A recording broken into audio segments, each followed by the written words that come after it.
So, with the reading of The Passenger and Stella Maris, I have now read all of Cormac McCarthy's novels, and you know what that means. It is time for a ranking, and that's what I would like to do here today. I'm going to rank all of Cormac McCarthy's novels from worst to best as I see them. Now, this is only going to be the novels that he has written. I have not read his plays or screenplays like The Sunset Limited or The Stonemason or The Gardener's Son. I haven't read those. I would like to, but I haven't got around to them yet. So this is only going to be a ranking of his novels. And again, this is just as I see them. You can feel free to disagree. If you would like to be wrong, that is your prerogative. So, without further ado, let's start the ranking with number 12, Suttree. Oh, I'm getting off on the wrong foot with a lot of people right out the gate, I know, because this is a lot of people's favorite McCarthy book, and it is my least favorite. This is the only book of his that I truly actively dislike. Although I think I have quite good reasons for that. If you would like to hear those reasons in full and hear my entire thoughts on Suttree, you can check out the review that I did of it. But in short, I don't think this book succeeds at anything except the writing. And I will say that strictly in terms of the prose, I believe this is the greatest thing that he ever wrote. I mean, every sentence in this book almost is mouth-wateringly written. There are so many words in this. I actually lost count of how many there were that I just had no idea as to the meaning of. His vocabulary is really unmatched. But besides the writing, this book does not have a lot going for it, in my opinion. The story, and I hesitate to call this even like a unified novelistic story, it's really just a loosely connected series of vignettes. And it has no weight. It has no depth to it. It lacks the philosophy and the ponderances of McCarthy's best work. There's not a lot to unpack here, or at least I didn't pick up on much. And the characters in this were awful. And I mean that in more than one way. They were both awful people. I didn't like any of them.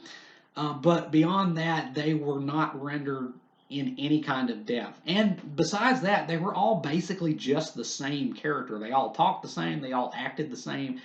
It was just different variations of the same character. Cornelius Suttree was a block of wood from the beginning of this book all the way to the end. I didn't know a damn thing more about him by the time this book wrapped up than I did by the beginning, because McCarthy will not let us inside his head. And I have said it before, and I'll say it again, that character has often been Cormac McCarthy's weak spot as a writer, and I think that is nowhere more evident than in Suttree, because he needed to make these characters, or to make Cornelius Suttree the central character, come alive, because basically that's what this book is as a character study that fails miserably as a character study, because he won't let us inside the character. And plus, none of the events in this story carry any kind of weight with the main character. Again, there's one episode towards the beginning where his child, his almost infant son, dies. And then after that one brief episode, it is never mentioned again. It has no kind of lasting impact on his outlook or how he behaves or his attitude. It's just water off a duck's ass. And it was like that throughout this whole book. And the story is so freaking repetitive. It's just the same handful of events over and over and over again. He gets drunk. There will be some kind of bar fight. Then he sleeps with somebody, and then he catches a catfish. And then it's just that over and over and over. By the time I reached the 200-page mark, I was ready for this book to end, and that's not even halfway through. There is nearly 500 pages of Suttree, and it's just wasted effort on McCarthy's part and on my part for reading it, because I gleaned nothing by reading this. It was not even entertaining, and this is the only book of his that just failed miserably for me. I really actually kind of detested this book. I highly doubt that I will ever reread this. It was just not compelling to me at all. And yeah, so for that reason, Suttree is, in my humble or not so humble opinion, Cormac McCarthy's worst book, and it is, for that reason, kicking off the list at number 12. And at number 11, we have Child of God, perhaps McCarthy's slimmest work. And it definitely did feel to me like the one that he put the least effort into. And ultimately, this book is just kind of, nah. It's not bad. It does have some really good writing in it. But as with Suttree, it's kind of just a character study. Again, there's not a whole lot to unpack here, I don't think. Um, and yet again, the character is so opaque that I don't understand his motives or reasoning throughout this because McCarthy won't really let us inside his head. He'll only show us what he does, he'll only reveal to us his actions, but not his thoughts. And this book really did just feel like something that he wrote with very little inspiration. It just doesn't have the same oomph as his best books. You know, this was in his Southern Gothic period where he was really playing heavily into the Faulknerian style. And, you know, William Faulkner wrote a book called Sanctuary, which he called or allegedly called a pot boiler that he wrote solely for the money. This feels like Cormac McCarthy's Sanctuary. Child of God, I liked it better than Suttree because at least it was short and at least it went somewhere. It actually did have an arc, a story. It did culminate in something. But at its heart, it's just kind of a really mean, kind of nasty story that was just kind of gratuitous for the sake of gratuity, and I just didn't really like it. The writing is again pretty strong. It's remarkable in that aspect, but it didn't really say a whole lot. And again, the characters are kept at such arm's length that you don't really feel any kind of real connection to them, or at least I didn't. And for that reason, I'm putting Child of God at number 11, his second worst book. Yeah, so Child of God. I may reread this at some point, maybe, but still, I don't think it will rise that much in my ranking if I do. So, yeah, Child of God, number 11. And at number 10, we have The Orchard Keeper, his debut novel. And this book is the one that feels the least like his own. This is just basically a direct rip from William Faulkner, and that's not necessarily a bad thing. I mean, it's something. It's not a bad book by any means, but it lacks its own identity. And he made some mistakes, I think, in the writing of this because he prioritizes certain things such as descriptions of landscapes and scenery and such over the characters and the human element, and I think it really suffers. The story of this is it's kind of homey, kind of quaint. It's about a boy without a father who finds father figures in a bootlegger and a kind of crazy old man. And that had some real potential, but the characters in this book were really thin, even by McCarthy standards. Like the threads of the plot in this just kind of come unraveled by the end, and there's just a lot left hanging. But the reason why I put this higher than Suttree and Child of God is because this book did try to do something. There is some real thematic content here in the background. However, it's not really the most original, and it's not anything that you can't find elsewhere done better. It's a very biblical book. It has a lot of kind of scriptural overtones. It's about the relationship between fathers and sons, or the absence of fathers and sons. And again, there is some stuff going on kind of in the background. Maybe not nearly as much as his later books, but there's something, and there's a couple of really good scenes in this. The scene with the hawk, that was actually a really good scene. But by and large, this book is just kind of forgettable. It's just kind of meh. It's not bad by any means.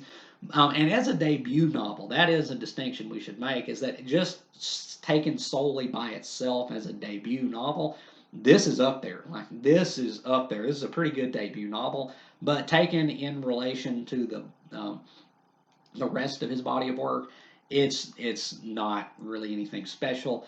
But I do give it more credit because it did try to do something, even if it did it in a relatively unoriginal manner.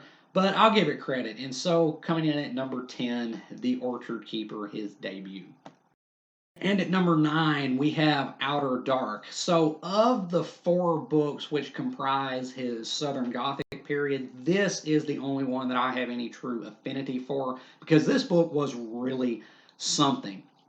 Now, this is his sophomore novel, actually, and I thought it was a big step up from The Orchard Keeper because it demonstrates a shift away from the strict realism of Faulkner and into something much more mystical and arcane. This is a really cryptic book. I don't. There's a lot about this book that I don't understand. There's a lot of allegorical elements to it. I think. Um, it's not perfect. There were some things about it that I didn't like that I thought could have been done better. But overall, I thought this was a major improvement from the debut. And since Child of God was his 3rd book, I'd say he actually took a step back after writing this. But this book showed a lot of promise. This is probably the most biblical thing that he ever wrote. It is saturated with scriptural references. There's even a character in here who is a preacher, and it just has such heavy overriding shades of the biblical. And I think it has a lot more to unpack, definitely, than The Orchard Keeper or Child of God or Suttree. And what that may be, I'm not really sure, because again, this book, I didn't really know what to make of it, but I think there is something there to be made, and that is the major distinction with this book. The characters in this I thought were better than, yeah, definitely better than the first book. But the actual story of this was really intriguing to me. It's kind of dark, but it's also slyly humorous. There actually was a part in this that actually made me chuckle. Um, but overall, this again of his Southern Gothic period, I think this is the creme de la creme. This is the one that showed him moving into his own style and kind of breaking away from Faulkner. And it also contains, again, that element of mysticism that is kind of such a hallmark of his work. And I just really like this book. Again, it's not a masterpiece or anything, it's not perfect, but I really liked it, and for that reason, it made it in at number 9. And at number 8, we have All the Pretty Horses, the book which netted McCarthy the National Book Award and catapulted him into the literary limelight. Because before this book, y'all, he was not moving product. He was not selling books before this. But this one changed that. Again, it gained him America's highest literary honor, and it ensured that he could probably make a viable living by writing. And yeah, this book is just really great. This is just a really great book. It's again, I think this is probably the most straightforward thing that he ever wrote. It kind of eschews the philosophizing in favor of adventure and a lot of shades of romanticism, albeit tinged with a gradual sense of disillusionment.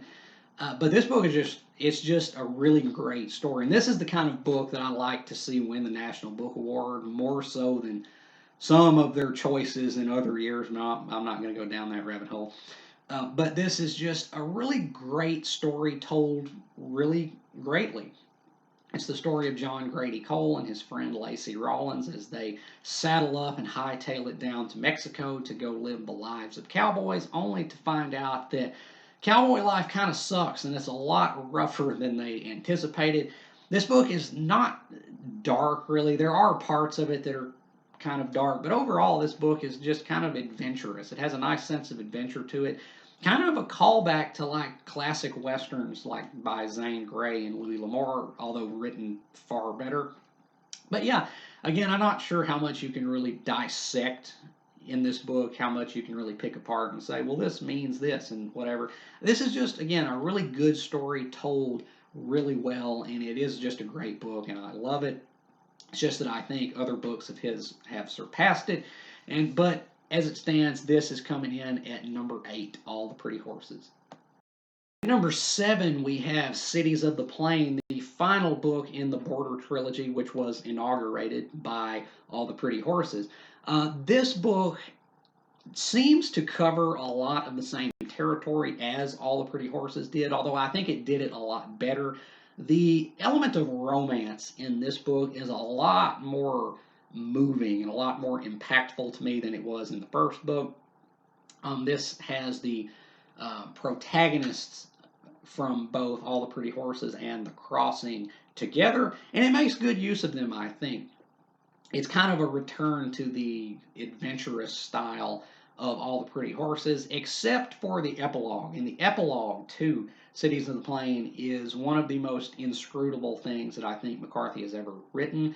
Although I really liked it. And also, this book kind of ends sort of happily, which is anomalous for a Cormac McCarthy book. But I really liked it a lot. Again, it may not be as original as All the Pretty Horses because again it kind of goes back over some of the same ground. But I like this one more.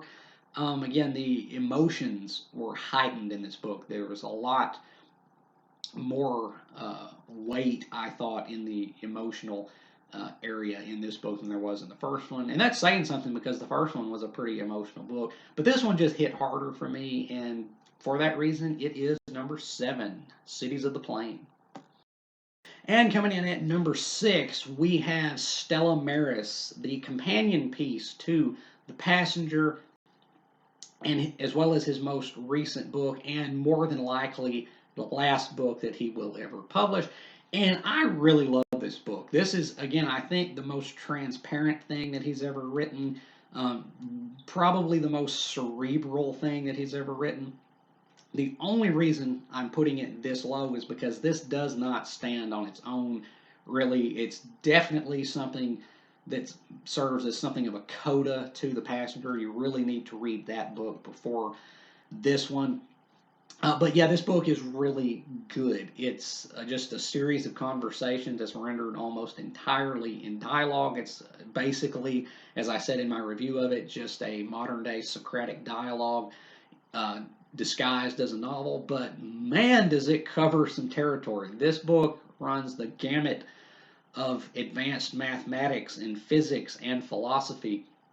It also has some very neat and kind of intriguing underpinnings, which I think might speak certain volumes as to some things that Cormac McCarthy himself might believe or some beliefs that he might hold.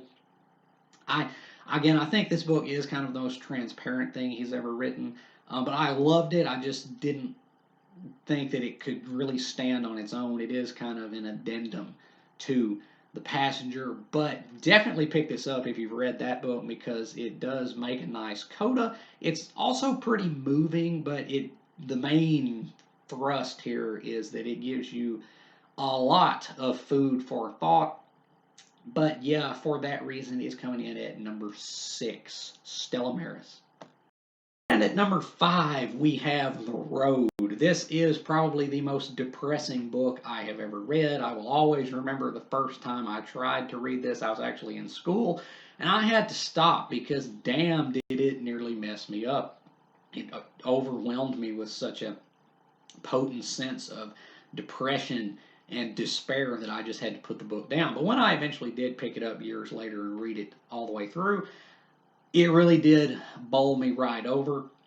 Now, a lot of people might dismiss this book and not rank it quite as highly as I am, but I think the sense of emotion in this book is just one of the most impactful things that McCarthy has ever penned. This book, I mean, if you're not moved reading The Road, then you must have a heart of stone. And again, this book might not have the depth of some of McCarthy's other books, but it does have some of his best lines in it. I will always remember that line when the man is looking at the boy and he says, if he ain't the word of God, then God never spoke. Like, that is such a great line. And the ending to this book just wrecked me. And when the man says, you're the best guy, you have my whole heart, you always did. Oh, just twist that knife in there. Suffice it to say, The Road is really powerful. It is one of the most emotionally affecting things that McCarthy has ever written. And for that reason, I'm putting it at number 5, even if a lot of other people wouldn't, because I know there's kind of a tendency for some fans to dislike this book, or at least in relation to his others. But I do think this is his 5th strongest work. And for that reason, I'm putting The Road at number 5. And at number 4, we have The Crossing, the second volume of the Border Trilogy, and for my money, the best. This book was such a 180 from All the Pretty Horses. That book was so adventurous and cavalier, and it was kind of not nearly as dark as a lot of his other books have been. But this book just did a complete about face and went in the opposite direction. This book was not bleak, but it was just really melancholic. There's a lot of failure in this book. In fact, I did a video, I think, about this book in which I said that it's kind of much more concerned with failure, but that actually kind of works in its favor because I think failure is actually more interesting to read about if portrayed well than success. And the main character of this book, Billy Parham, basically just fails at one thing after another in this book to heartbreaking effect. This book is a little bit more disjointed in its structure. It's basically one novella and then a few short stories tacked on at the end. It's much longer than All the Pretty Horses, but I think it makes great use of that length. And the ending to The Crossing remains one of the most devastating endings to any book that I have ever read. And I can't even put into words why that is. Like, it really is just something that defies communication for me to explain why I find the ending to The Crossing so just utterly devastating. But I do. And this is one of the most philosophically dense things that he ever wrote. There is so much in this book which is just given over to characters discussing life and their views on it and a lot of philosophical ideas.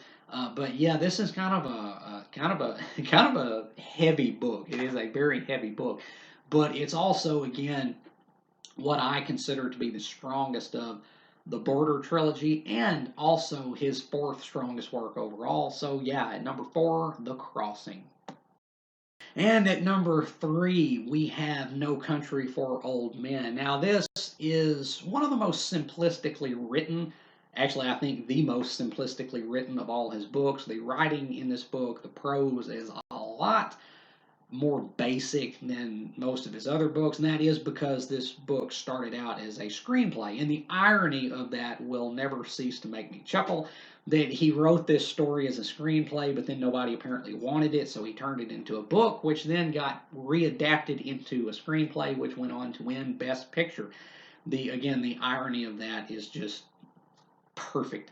But this is perhaps the book of his that I have read the most. I actually don't know how many times I've read this book, but it's a lot. And I absolutely love this book. I think while the writing may be a bit simpler, it succeeds.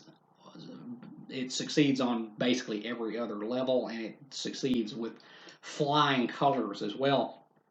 Sheriff Bell in this is one of the strongest characters that he ever wrote, and I will always love this book so much because the authenticity with which these characters are portrayed is unmatched. I live, in case the accent doesn't give it away, I live in the American Deep South, which is where this book takes place. This book takes place in Texas, but I live in Arkansas.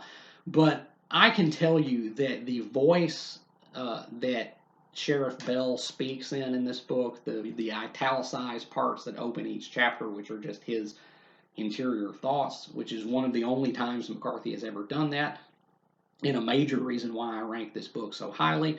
I can tell you that that voice is probably the most authentic and real voice that I have ever heard portrayed in a book that represents a character from the American Deep South. The way that Sheriff Bell talks, the words that he uses, the way that those words are spelled is on point all the way. Sheriff Bell in this book really does feel like someone that I would know in my real life. Just the way he talks, his worldview, his kind of earthy pragmatism, which is tinged with a subtle undercurrent of philosophical ponderance. It's all just so real. And that's why I love No Country for Old Men so much, because it's rare that you see characters like this that are portrayed in such a manner. I mean, Sheriff Bell is the hero of this book. Now, he fails. The story is basically just his downfall as he realizes that he is overmatched, as he says, with the world that he dwells in. But still, he is such a trooper. He gives it his all. And again, the authenticity with which this character is portrayed, it's just something you don't see very often.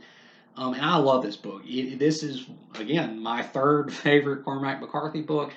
I love the characters in this book, and I also love how this book was able to infuse its philosophical underpinnings with the story so seamlessly. It's not like Stella Maris, where it's just a bombardment of ideas with very little story backing it up. This is a very thrilling story that is, again, seamlessly infused with some extremely highbrow concepts and ideas. And the musings in this book on chance and fate and morality and how one is supposed to live a moral life in a world that does not reward that morality, it lives in my head rent free. It really does. I think about this book all the time, and it's been a while since I last read it, but I think I may need to remedy that because No Country for Old Men is just such a great book. Yeah, in no question, this is my number three all the way. No Country for Old Men. At number two, we have Blood Meridian, the book that seems to be the most violent thing that a lot of people have read. Now, I think it was Harold Bloom that called this book the ultimate Western. That is a pronouncement that I do not disagree with in the slightest. This really is the ultimate Western. This book is so concerned with taking the myth of the American Old West and just tearing it down to size bit by bit and laying bare the violent truth of it in all its dubious glory. Now, this is not the first Western novel to have serious literary value. That might be Oakley Hall's Warlock, but this is kind of, again, regarded as the ultimate Western, the quintessential Western story. And really, there is not a lot that I can say about this book that hasn't already been said because this book has such a thriving perennial discussion here on YouTube. New people read this book every year and they make videos about it, mainly talking about how violent and depraved it is. But it deserves all the adulation it gets. This is, without question, one of the supreme achievements of world literature in the 20th century. It is that good. The writing in this is some of the finest you are liable to encounter ever, especially in that last chapter, that whole last chapter with the conversation between the judge and the kid. That has enough stuff in there to keep you cogitating for a long ass time because the themes in this book run really deep. But this book is also something that I don't think a lot of other writers would have written in this manner. What I mean by that is not to get overly political with it, but I think there's kind of a tendency nowadays to kind of portray, the white settlers of America as the barbaric ones and the Native Americans, the Indians, as the victims, which they were totally. But McCarthy doesn't really draw any lines in this book about race. The Indians are portrayed as just as violent and brutal as the white characters, and I respect this book so much because of it. Because this book doesn't is it nobody's safe in this book. I mean, regardless of whether it's the white cowboys or the Native Americans, nobody's safe. Everybody in this book is just complete crap. But it all ties into the book's main theme of violence and war and how these things are so inextricable from the human condition and how we can't really ever get beyond those things, even though they are rightly condemned, they still hang around and likely always will. This book is deep. It's beautifully written. Again, I can't say anything more about it that hasn't already been said. Blood Meridian was widely considered to be McCarthy's masterpiece until the publication of The Passenger, the book which I have in my number one spot because I truly do believe that this is the finest thing that Cormac McCarthy has ever written. Now, leading up to this book's publication, the expectations were high, and judging by the rather lukewarm response that it has so far gotten, it would appear that it did not live up to a lot of people's. However, it did to mine. And again, you can feel free to disagree because, like I said, it is your prerogative to be wrong. But as far as I'm concerned, The Passenger really is the culmination of McCarthy's career as a writer and kind of an encapsulation as well. There are so many shades and callbacks and references um, and themes that are kind of taken from all the books that he, or most of the books at least, that he had written up to this point. It really does just kind of cram so much into this book. And again, as I said in my review of this book, which I would encourage you to check out if you would like to hear my full thoughts on The Passenger, this is not the most perfect thing that he has ever written. Again, I would still consider Blood Meridian to be the most perfect product that he has ever produced, but I think this book surpasses anything else in his bibliography in terms of sheer ambition and the way that it's able to synthesize the writing, the characters, because this has the best characters that he's ever written, I think, except for maybe Sheriff Bell in No Country for Old Men, and the ideas, because while this book may be kind of an amalgamation of so many things that it's kind of just bursting at the seams, at the end of the day, it's deeply affecting, almost indescribably thought provoking, and also beautifully written as we would have expected. This book is just, I think, the most well rounded thing that he's ever produced. Again, not the most perfect, but I think it just puts everything together of the three main important things that I look for when reading, which is the characters, the story, and the writing. I think it succeeds more than any other book of his in those three areas, and the way that it puts those three things together.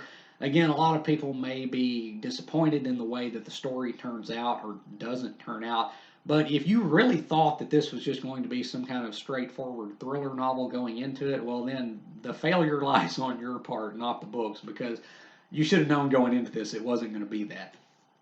This book is just, as I said, as I titled my review of this book, it is basically about life, the universe, and everything.